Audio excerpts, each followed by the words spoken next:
So, welcome everybody to Unbound Creatives. And today we are here with Christina Cheon. Now, Christina is a musician, but not just any musician. She plays the marimba. And for those of you who have not heard about it, it is in the same class as the xylophone, but I'm going to let her explain more about the details of that. Christina has traveled internationally across the United States as well as Europe, playing the marimba. She was in the 2013 Zeltsman Marimba Festival, the 2018 Lansum International Music Festival, and the 2018 Trinidad Bay Arts and Music Festival in Northern California. But not only does she play in concerts, she also has an organization that she founded called Southern California Marimba. And there she takes her gifts beyond what she knows for her own benefit, but also teaches youth who are underserved in the area of music to open them up to another career path and another opportunity to be super creative. She is a graduate from Chapman University in percussion performance, and she also studied at the Boston Conservatory at Berkeley with a Master of Music and Marimba. Welcome, Christina. How are you doing today? I'm doing well. Thank you so much for having me. You're welcome. I am excited to hear more about what you do. Um, I'm trying to decide where we should start. Should we start at the beginning of your journey? How did you Okay. end up doing the marimba? Yeah, okay. Let me go back. 15, 17 years ago. I was in sixth grade, I believe. No, fifth grade. Well, in my elementary school years, my older sister actually played the marimba first during her middle school marching band.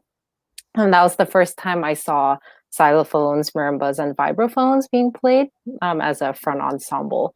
And I thought that was super cool because I started with a piano background and I noticed it looked a lot like a piano keyboard. And so I thought, okay, it seems that, this could be a nice transition to play something else that's not a piano. And so I transferred over to marimba. I stopped piano lessons and I just had so much fun. And I kept going ever since.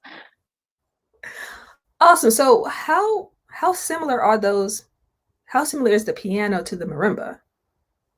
In terms of the key structures, it's pretty much built the same, except the piano has a much greater range. A marimba typically, if we're talking about like a fully sized marimba, they're usually 5 octaves long, possibly 5.5 octaves. And the keyboard and the upper panel and the lower panel are overlaid, kind of like on top and bottom.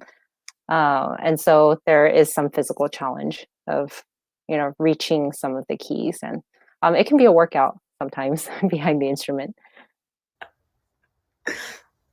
So that's awesome. Marimba versus the xylophone, because it looks like a xylophone but with wooden pieces. But I'm sure there are Hmm. more differences than that. Yeah, the xylophone, or another word for it is balafon, can be traced back to Africa, and then some historians even say these instruments may have also come from Southeast Asia many years ago.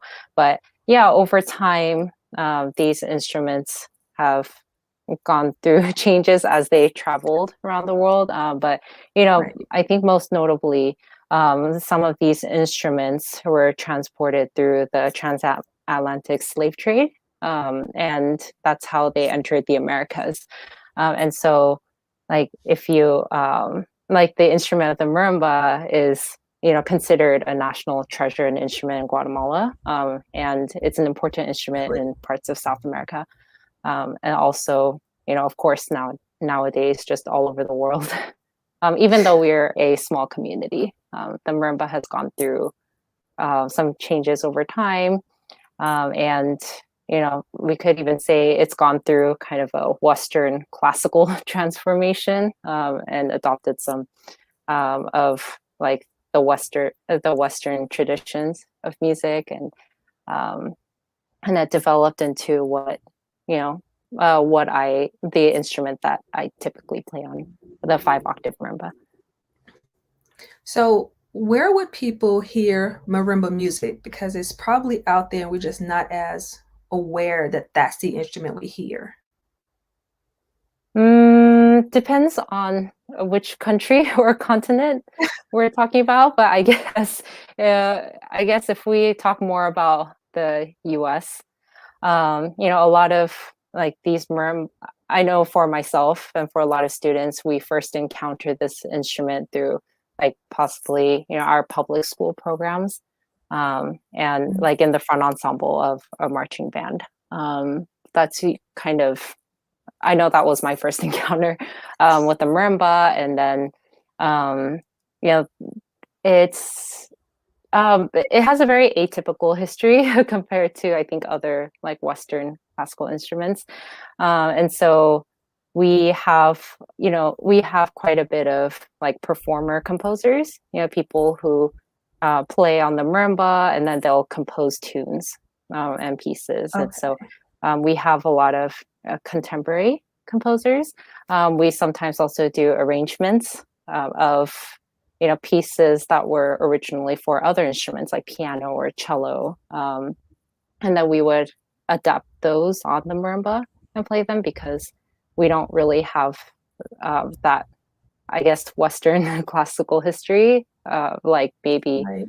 a piano or a cello might. But I'm mostly just talking about in the US In the in US. the current days. Yeah. But of course, like in different cultures of different parts of the world, the marimba could mean a lot of different things. So let me ask you this. And this one is a more general question. How does someone go into music and create a sustainable career? That's really hard. And it really depends on the person. I think more traditionally, if you decide to be a percussion major, then yeah, typically you learn to play many different kinds of instruments. It makes you a versatile musician and performer. And, some people will go the orchestral route of maybe going to a conservatory, taking lessons, and auditioning into an orchestra. And, they're very, very competitive. Uh, Another route is education, teaching. So maybe I want to be a band director, or I want to teach at the university level. I want to go into academics. That's another career path that people go towards. And then, another path is the freelance route. And that is really only limited by your creativity and imagination. But basically, as um, a sole proprietor, kind of you are your own business, and it can be a combination of performing in gigs here and there, Mhm. or teaching lessons, master classes, and just a combination of other creative pursuits. Awesome. So there's a lot more diversity than some people may have even thought about. Um, and you mentioned some performing, and we're kind of in a state where the world is not open to concerts right now. So Mhm. how did you consider to maintain with your organization or even with your own performances in this context? Mm, Inevitably, everything is now online. And so I know for Southern California Marimba, the nonprofit that I'm part of, we, you know, we usually plan about a year or two in advance. And so, of course, Mhm. when COVID hit, no one was expecting that. And so we kind of had to pause all of the live events that we were going to have and reconsider, okay, what are we going to do now? Are we going to take a break for a year or however long this is going to go on? And then we thought, okay, like we're just going to transfer everything online. It seems like that's the way to go. And so I believe our online concert was last year. And we called it Resonating Voices, and we had it back in October.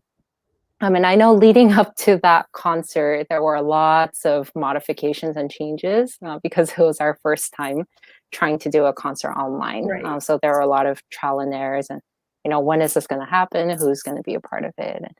Um, and so that was a really interesting challenge, but I'm glad that we were able to go through that. And the benefit actually of having that online concert was we were able to collaborate with people from different parts of the world and not just locally. And Right. so that concert specifically, we wanted to highlight and celebrate Black composers and also people of Awesome. color. And so what we said was, um, we're going to ask marimba performers, if they want to join our concert, and we'll ask them, could you perform a piece that by specifically a Black composer whose music that you really enjoy and want to play, and then we sent those invitations to, I think there were 5 people total in that concert, and I know like they came from everywhere, like other states in the US. And my friend from Germany sent in her Oh, performance wow. video. And so it was just a big collaborative effort. And because it's online, anybody can watch it and they can also watch it Right. later. And so that was also a huge plus. And I'm it gonna was have to a go very back special and event. listen. Hmm? That it sounds really special, and I think that I've said this to a couple of other people who I've had the opportunity to have these conversations with, is that COVID helped, I guess, flatten the world. We were Hmm. already able to connect more, but I don't think that people were taking as much of an advantage of it. Hmm. I think we still kind of felt a little physically bound, even though technology was already available. And we just had to be a lot more creative over the past year of how we would actually connect. And that has really opened us up to things like that, where you could have people collaborating to do one event together, even though they're spread out across the world. And that's Yes. really amazing. Yes. And I think finally we're, just the whole world, we're getting used to being more like interacting online. And I think, like we had that even before COVID, but because we were all forced to use it more, I think even as, restrictions are lifted and everyone's getting their vaccines and, like maybe we'll go back to some things Mhm. pre-COVID, but I also think maybe we'll have some kind of hybrid future of And so, online and in person. and it's even like moments like this, why would we go back to not being able to talk to each other and not being able to share, some a wonderful work that an artist does with people who may be unfamiliar with that person? Why would you even Hmm. want to go back to that? I think we've tapped into an opportunity for more richness. Hmm. So I agree. I am going to share one of your pieces for those who may still be sitting there going, "What is a marimba?" Or I really want to hear her. Christina has shared some of her work with me that I am going to share with you. So enjoy. Do you want to set this up? Do we need to set this up? How do we? No, I mean, like, is there anything you want to say about it before I play it? Oh, I can. This piece is called "Back in Business" by Keegan Fountain, and yeah, I got to, I guess, meet him virtually. We never met in person, but he was actually one of our featured composers in our Resonating Voices concert, and then I kind of like looked through his music, and I really liked his works, and I was like, oh, I really want to play one of your pieces, and so this piece came to mind. Awesome. Yeah.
Awesome. I've listened to that so many times. The tune is getting in my head. I really enjoyed that. Oh, thank you. It's fun and groovy piece. It is. It's kind of jazzy. I like it. Hmm. Thank you so much for sharing that with us. Um, and you have something else that's coming up that people need to watch, right? An upcoming event? Yes, you have an Oh, upcoming for event. Southern California Marimba? Yes. We are going to have our international artist competition. It's a marimba competition that we are planning to host once every 2 years. And we had our first marimba competition back in 2019. And we are so happy to do it again this summer. It's going to happen in the month of June. And we are very lucky that we can still have this event online, so that, Yes. everyone from all parts of the world can tune in. Yes, and I am looking forward to it, and I'm glad that it's going to be online because I don't have to try to get to California to watch it because I don't even know Yeah. if California will be open at that point. But we don't have to do that. We can all sit at our computers and enjoy it and share it out and learn about music that we may not have heard before, learn about composers and artists that we may have never seen. And it's just really amazing.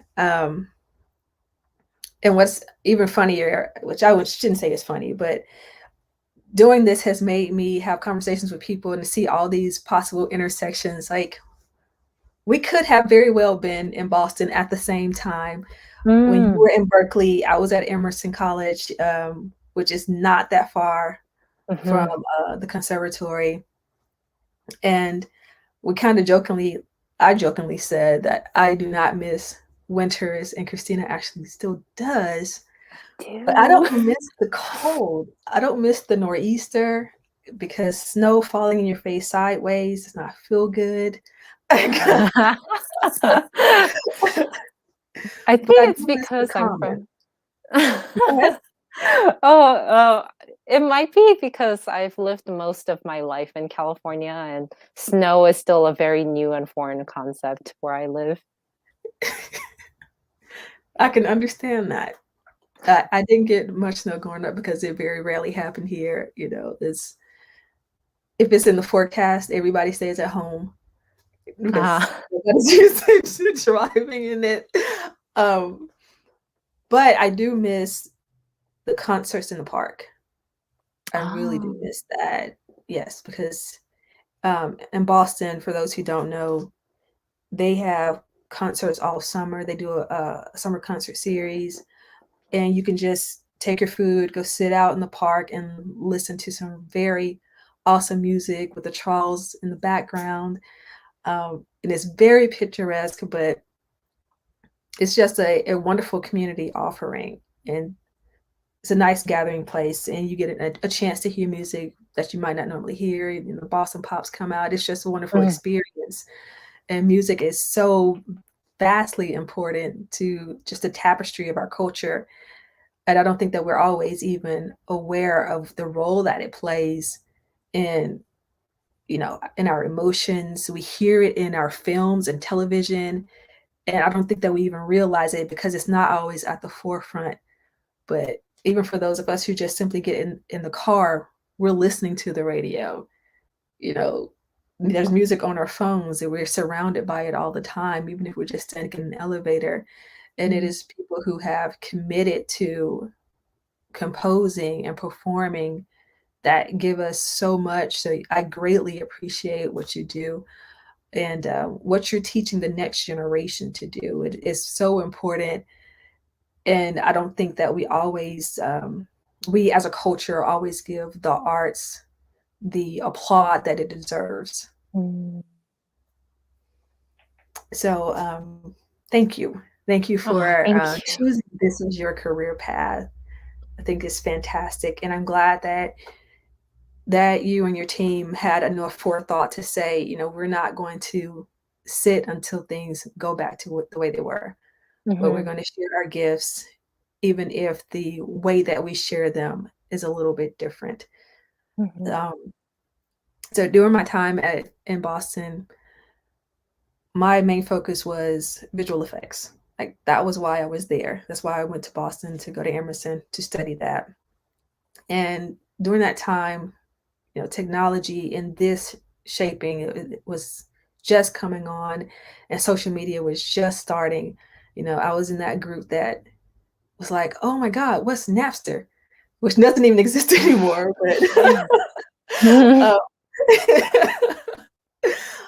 I was in that pod of college students, and the place that technology is now is really amazing. We thought it was so cool that we could share audio files of proprietary music, and now we're actually being able to sit and talk with artists and have these conversations and share, even if we're not in the same space. And one of the things that I hope that Unbound Creatives does is give people an opportunity to share their stories, but also to leverage some of this technology that we have, Mhm. like taking advantage of what's happening on the social media platforms so that you get your message out a little bit further. And sometimes it's just the little tweaks of using your hashtags or mentioning the organization that you're with when you're writing out your text. Making sure that you don't just write a post about your event, but also create an event for it, because there are just some things that platforms like Facebook just really likes. It really likes interactivity. So the more points of interactivity you give a person, the more that Facebook will actually share it out with your network. Mm. And so there are all these little nuances that can be utilized that Mhm. really aren't a size, but can be the very foundation of the marketing for the awesome organizations that people like you lead. And so if there's any way that I can help you in that area, feel free to ask me any questions. If I know it, I will answer it. If I don't, I'm kind of I'm one of those people who loves to learn. I will find the answer because it's going to bother me until I do. Oh. Wow. Oh, thank you so much for your kind words. And I just really, appreciate what you were saying, how of we, you know, w that we appreciate the arts and music and the people who are creating this music and art. And I'm also in the back of my head, I'm thinking, not a lot of people know what a marimba is and what we do, and Right. how do we kind of get the word out and just let people know we exist and here, we're just sharing our music and our lives and yeah, just having people join. So one day I might ask you some questions about that of, reaching Absolutely. out to yeah, all like all different kinds of audiences. Yeah. So before our time is up, I have a question for you. Yes. What is the greatest lesson that you have learned on this path? Oh my goodness. That's a big question. What is the biggest thing I learned? Oh, that means I have to sort through all the things I learned and pick one. I Well, you can give more than one think if that helps. um recently I've been learning that I think since we're young, at a young age, and in the conservatory, we are really pushed to practice in the practice room and, Mhm. like hone your technique, your artistry. You must practice an X number of hours every day, build the discipline. Like there's a lot of that. And, I totally understand why we need that. And like it's especially important, like when you're young, to take full advantage. And as I get older, what I'm realizing is, on top of that discipline and the practice, I think it's also really important to be connected with our times and our society and know what's going on outside of our practice room. And that's something I'm learning more and more as I get older. And it's something that I want to encourage. I think any artist or even like especially students today is, like the technique and the practice that we're honing inside our practice room, we are going to apply that someday in practice in our careers and in the recital halls. And and it's a really powerful tool to connect with our audiences. And I think, it's also a question we need to be asking ourselves of, what kind of message do I want to communicate with my audience? What do I believe? What is my philosophy in life and the arts? I think Yeah. all of that matters and shapes your identity and how you present your music to the world. And yeah, that's something I'm still learning. That's awesome. See, that's a great thing to have learned. Thank you so much for your time. Thank you to those who logged in and joined in this conversation. Feel free to share it out and allow other people to meet Christina and learn about the marimba. Whether they're interested in music as a career path or not, just the sharing of her talents and gifts is a blessing that you should pass along. And for those of you who are interested, don't forget to go and like SC Marimba's page on Facebook as well as Instagram. They do have a concert coming up, and you don't want to miss these international artists sharing their gifts and talents with the world. Thanks everybody for your time. Thank And next you. week, oh, you're welcome. It's been a lot of fun. I'm glad you were able to do this. Next week, I'll be talking to another disciple. That will be Sheila Spencer, and she is a spoken word artist as well as an author. And she is going to share parts of her journey with us next week. Thank you so much for tuning in, and I will see you guys next Saturday.